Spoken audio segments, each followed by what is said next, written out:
네, 글로벌 외신센터입니다. 오늘도 세 가지 주요 외신들 통해서 국제적인 흐름 살펴보도록 할 텐데요. 첫 번째 기사 내용입니다. CNBC 보도, 더 뉴욕타임스 보도 내용이고요. New supply chain risk, 22,000 dock workers who may soon strike. 공급망 문제가 계속해서 문제가 되고 있는데요. 이번에 새로운 문제가 다시 한번 대두됐습니다. 바로 기사 내용 통해서 살펴보겠습니다. 미국 서부 지역의 항만 노동자들의 계약 만료일이 다가오면서 새로운 공급망 혼란 가능성이 나타날 수 있다는 우려가 제기됐습니다. 이 뉴욕타임즈 보도에 따르면 미국 서부 해안의 29개 항구 그리고 22,000명 정도의 항만 노조원들로 구성이 된 이 국제 항만 창고 노동조합의 계약이 오는 6월 말에 만료가 된다고 합니다. 이에 따라서 7월 1일에는 불확실성이 다시 한번 제기될 수 있다고 보도를 했는데요. 이 강성 노조인 항만 노조와 항만 운영사단체 간의 협상이 원활하게 진행되지 않을 경우에는 화물 운송을 둘러싼 공급망 제약이 심화될 수 있다는 보도 내용이 나왔습니다. 노조가 지난 2014년에 계약이 만료됐을 때도 이 항구에는 대혼란이 일어났다고 설명하면서 올해 7월에도 다시 한번 이런 문제가 제기될 수 있다는 분석 내용이 왔습니다. 그렇다면은 이 외신들은 노조들의 협상 가능성을 어느 정도로 보고 있을까요? 두 번째 단락 통해서 살펴보겠습니다.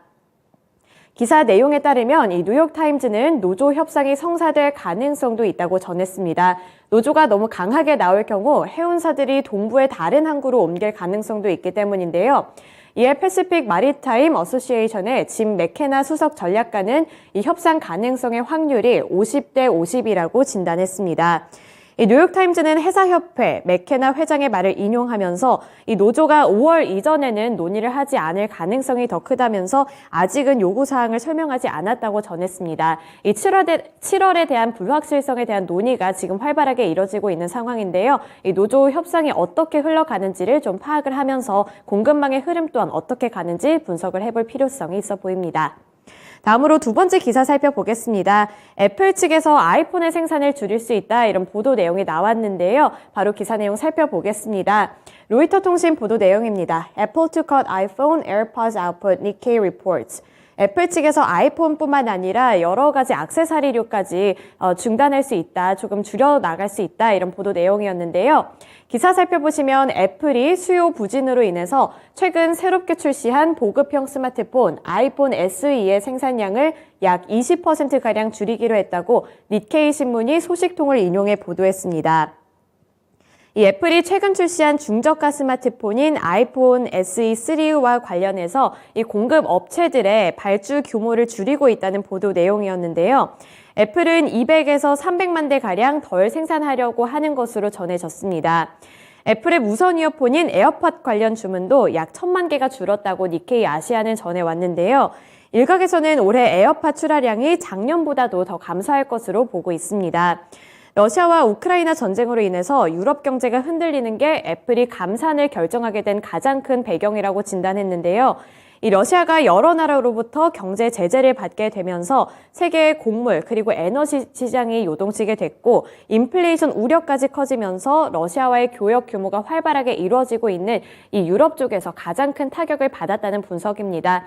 이에 따라서 유럽 시장에서의 아이폰 생산량 그리고 출하량이 줄어들 수 있다고 진단했습니다.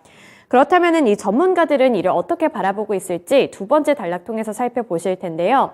이런 가운데 JP 모건은 중국에서의 아이폰 SE 판매가 제한적일 수 있다고 관측했습니다. 코로나19에 따른 봉쇄령으로 이 제품 배송 시간이 더 길어지게 됐고 또 고객이 매장에 들어서 주문한 제품을 가져가는 일이 불가능해졌기 때문에 JP 모건 측에서는 이러한 분석을 내놓은 거고요. 또한 애플 공급업체는 전쟁으로 인해서 유럽 시장 소비가 영향을 받았다며 이 소비자가 식품과 난방을 위해서 돈을 아낄 것이라는 분석 때문에 이러한 상황이 이해된다고 말했습니다.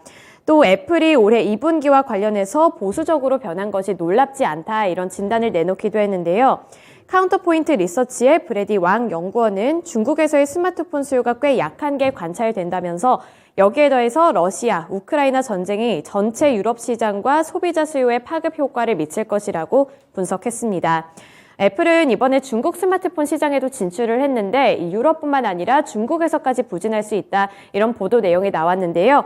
그만큼 우리나라의 이 소재를 납품하는 부품 업체들까지도 영향을 미칠지 살펴보실 필요가 있겠습니다. 네, 다음으로 세 번째 기사 내용 살펴보겠습니다. 글로벌 배터리 업체인 CATL 관련 내용인데요. CNBC 보도 내용이 아니고요. 아시아 파이낸셜 보도 내용입니다. 테슬라 supplier CATL reveals more powerful battery cell ECAI.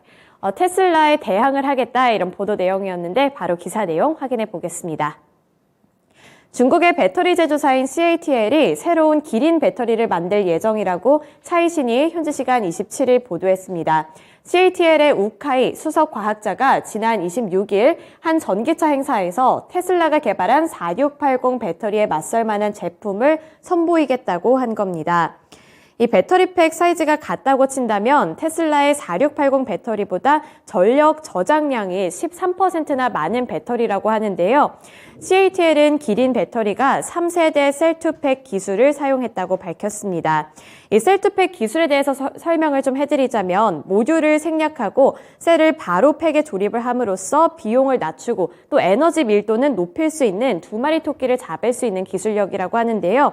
이에 따라서 장거리 주행과 경제성이라는 두 마리 토끼를 모두 다 잡겠다고 밝혔습니다.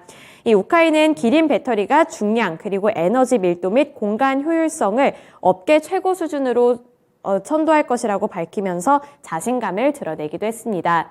이렇게 중국 측에서 테슬라와 맞설 수 있을 만한 배터리를 새롭게 개발해내겠다 이렇게 말을 했는데요. 테슬라와 또 나머지 경쟁 업체들과 비교를 했을 때 실제 경쟁력은 어떻게 보고 있는지 두 번째 단락 통해서 살펴보겠습니다. 소식통에 따르면 CATL의 신형 기린 배터리는 중국 기업들이 강점을 갖고 있는 각형 배터리입니다.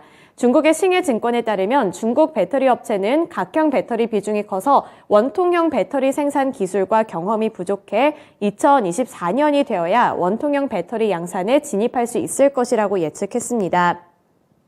이 배터리에 대해서 쉽게 설명을 해드리자면 원통형, 각형, 그리고 파우치형 이렇게 세 가지로 분류를 할 수 있는데요. 배터리 시장에서 주류를 담당하고 있는 것은 원형 배터리입니다. 하지만 이 중국의 경우에는 원형 배터리보다는 각형 배터리에 더 강점을 갖고 있기 때문에 원형 배터리 시장에서 선점을 노리기 위해서는 조금 더 많이 노력해야 할 필요가 있다는 분석 내용이 나왔습니다.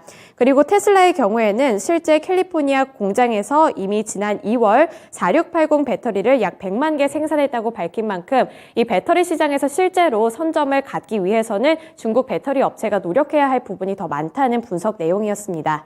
네, 이렇게 세 가지 외신 뉴스들 살펴봤고요. 지금까지 글로벌 외신센터였습니다.